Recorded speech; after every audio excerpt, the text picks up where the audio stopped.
put Kyle Mahomes down here.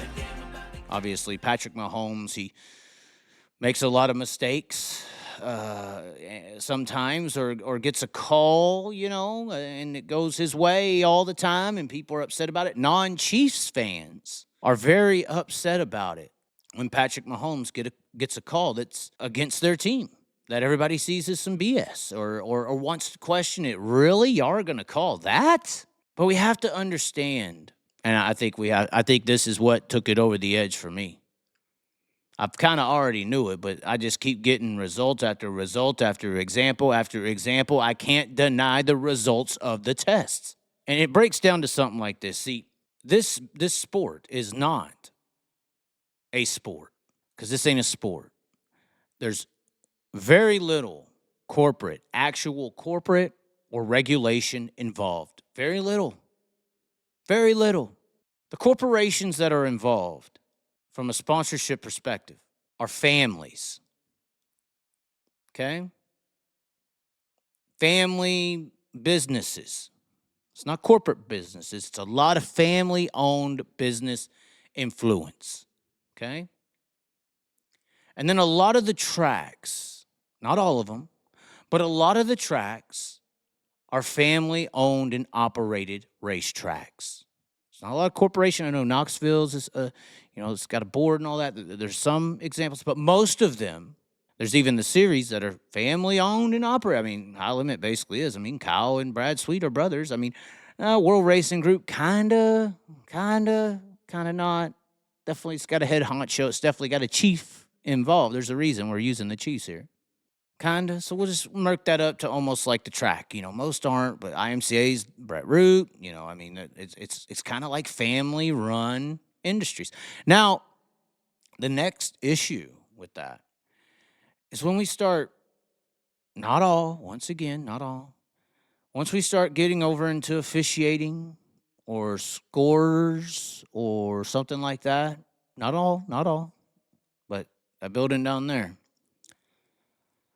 that's where sometimes you get the families who are either sponsoring and supporting or running the racetracks or the shows are actually within the officiating positions of scoring and making calls on the track.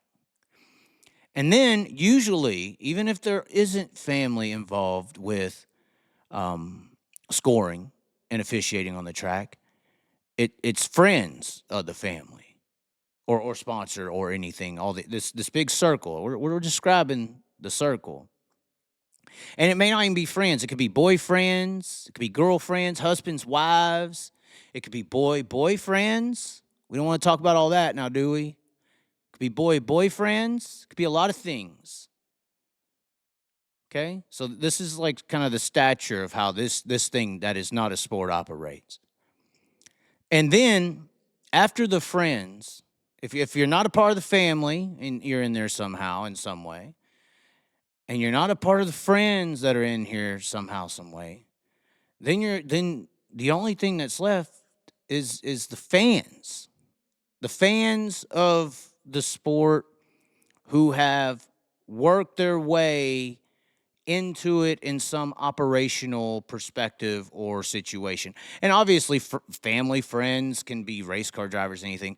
So can fans. Fans who become race car drivers. I'm just saying, like the family and friends can be drivers as well, but they're all tentacled through the support and the structure I'm laying out for you. So then you're fans of the sport, and you get into positions and gain experience and become officials here, officials there, or judgment or call makers or tech guys or any of these things. These are all fans that have either put in time with on-hand, on-job experience to get into positions to make judgment calls.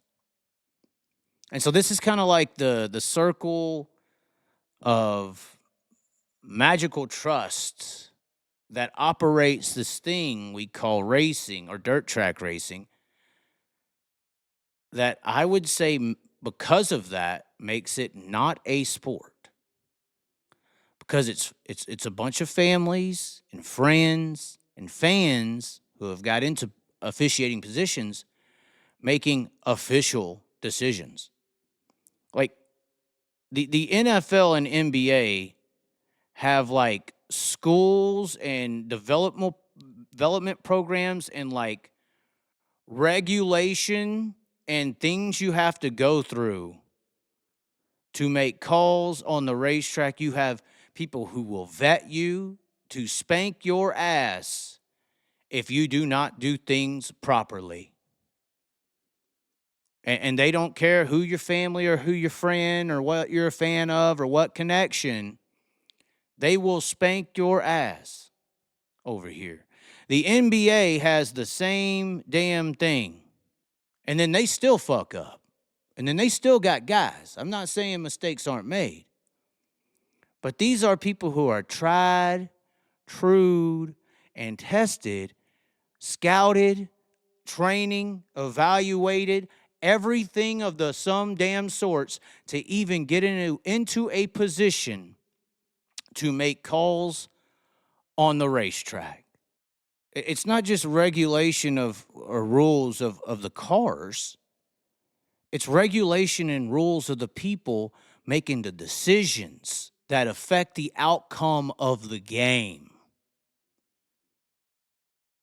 And just like there's no rules or real regulation on who can go and buy a fucking sprint car and get onto the racetrack, there's kind of no rules and regulation on who can get up into these positions and be making decisions that are happening on the racetrack. And see, the biggest tie in all of this to the social science result is that last word there called fandom. Because here's the deal. Every one of those family members in the sponsor departments, the track departments, the series departments, the officiating and rules and all these departments, every person in that that's a friend of that, and every person who's worked their way from the fan department or racer or whatever department into these positions, they're all fans, all of them. This ain't some big money making fucking sport.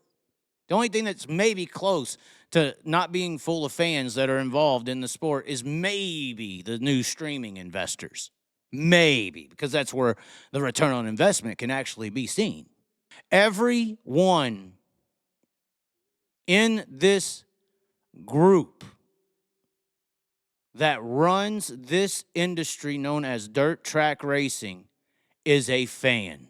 Now, when it comes to calls on the football field for the quarterback of your team, how are the fans going to make those calls? Did you just hear what I said? When it comes to the calls that are going to be made on the star quarterback from the fans of the team, how is that going to is that going to work out fair? You know, when I go to these comment sections when Patrick Mahomes gets some bullshit call, there's a bunch of people in there running their mouth. Oh, it's fucking bullshit. It's dumb. Troy Aikman even called him out the other night. But you can go in there and find about 1,000 people, you know, saying, fuck you, you're dumb. Go Chiefs. Fuck you, you're. It's obvious. It's obvious. And this situation's a little murky, but for those who think it's very black and white, and there's some other instances, I think Kevin Nouse is kind of talking about what I'm talking about here, not in Kyle indirectly, but I think this little group I'm talking about that comes from that fan department, all of them are fans, all of them. I think he knows what I'm talking about.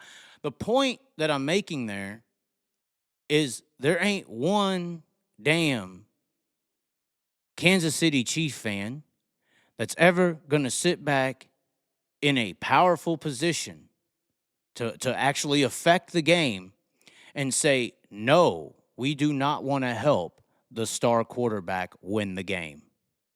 Because in most dirt people's eyes, this is why I have a problem with Kyle being the only star that seemingly matters.